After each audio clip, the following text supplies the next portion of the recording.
Hello and welcome to another edition of Mailbag.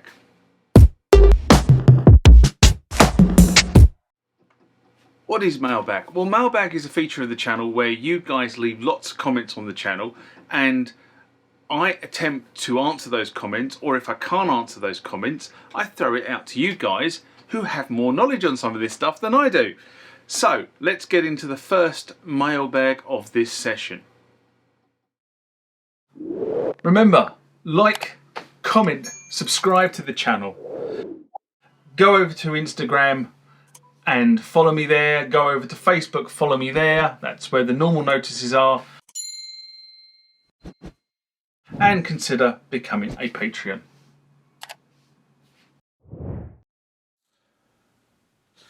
Next comment or question comes from Paul Davis 7318 in response to, should we boycott AI generated music? A SMR I did in May 2023. And Paul writes, I hate to sound like a Luddite, but I will not listen to AI music. I just really enjoy the new One Orthix Point Never album the other night. Had an amazing time with it. Today, unfortunately, I found out that AI was used as a tool for certain aspects of the songs, and I won't be listening to the album again. Sure, the AI might have just supplied accents or foundation song ideas, but this is where it all begins, because AI in music, as many other things, is a slippery slope. I'm not fearful of AI becoming overlords or anything silly science fiction, but it does have the potential for ravaging so many things that the juice is not worth the squeeze into. I kind of like the juice is not worth the squeeze into comment. But, I guess I'm kind of in limbo on this point. I am absolutely flat against using a computer to generate an entire song. The whole concept of a song is that it has to have feeling because someone wrote it, played it and sung it. And all the other things that go in between. So they've got to produce it, they've got to engineer it, etc, etc, etc. There's lots and lots of different points here. And as I've said, we've been using AI in aspects of production for some time. Vocal correction is an absolutely classic point in case. Vocal correction has been used on so many records to either correct the vocals or shift them a key, even because it doesn't work where it is. And I've seen that on many, many records, and I kind of don't agree with that at all. If you can't sing it, don't sing it. Get somebody else to sing it.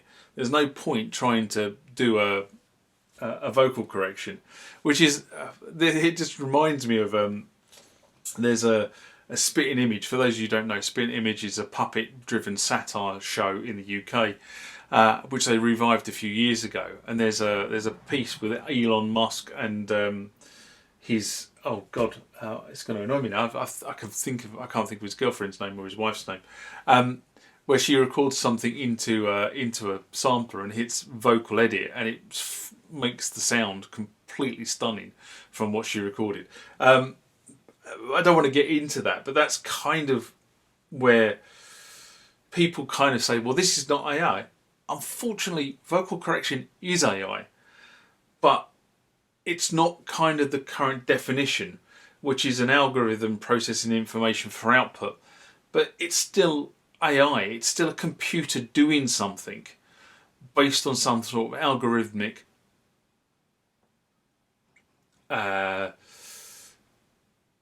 equation to drive an output.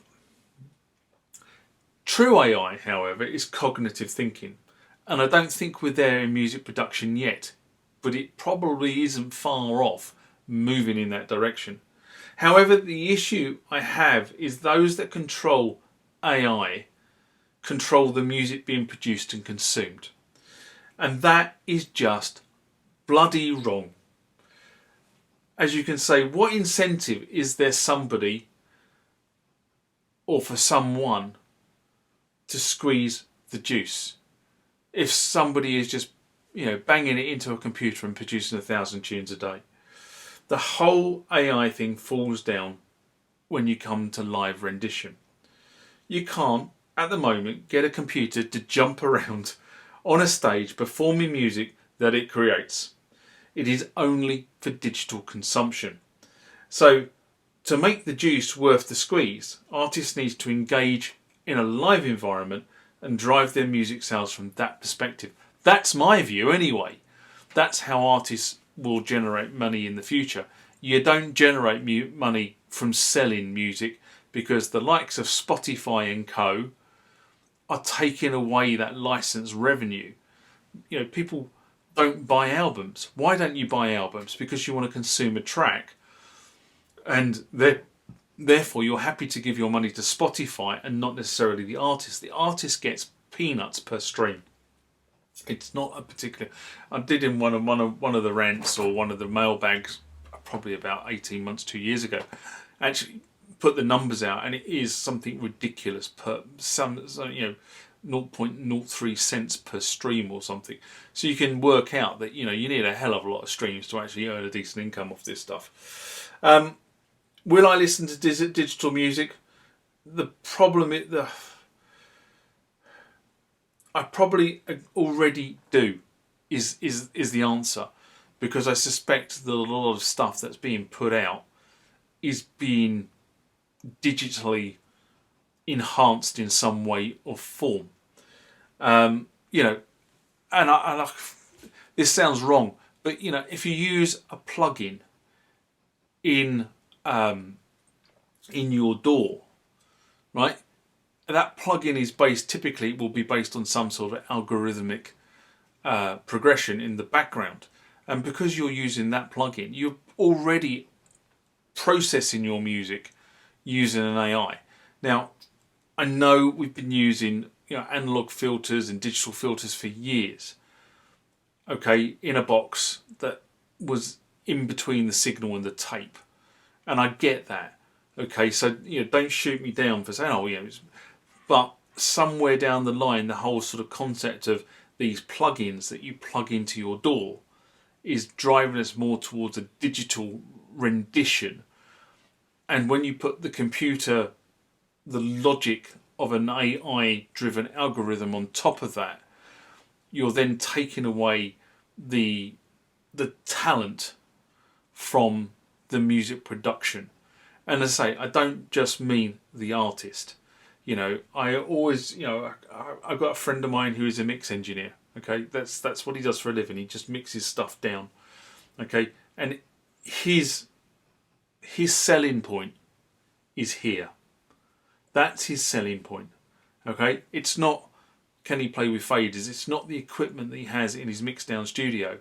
That's his selling point. He listens. He listens to what it sounds like, and he makes the appropriate adjustments, which he uses. And to be fair, he uses a computer to record the adjustments that he makes, so that when he does play it back in its final format, the faders, etc., are moving to the positions that he puts them in at various points in the song, or whatever else he happens to be mixing down. Okay, that's his job. That's his. Oh, I just can't think of the word now. That his ears are what he uses to make money, not the computer that may be playing the stems out. So, but from this position, I am very uninformed where this is going forward. I have to be honest. People may say they're informed. I don't really think they are, but I do think that the problem we have is in certain industries, things like film production, TV production, adverts, that sort of stuff. They will start moving away from artist-created music to digitally created music, which they can pick up for $1.50, rather than paying an artist £10,000 to use their tune. It is a slippery slope if we carry on doing this.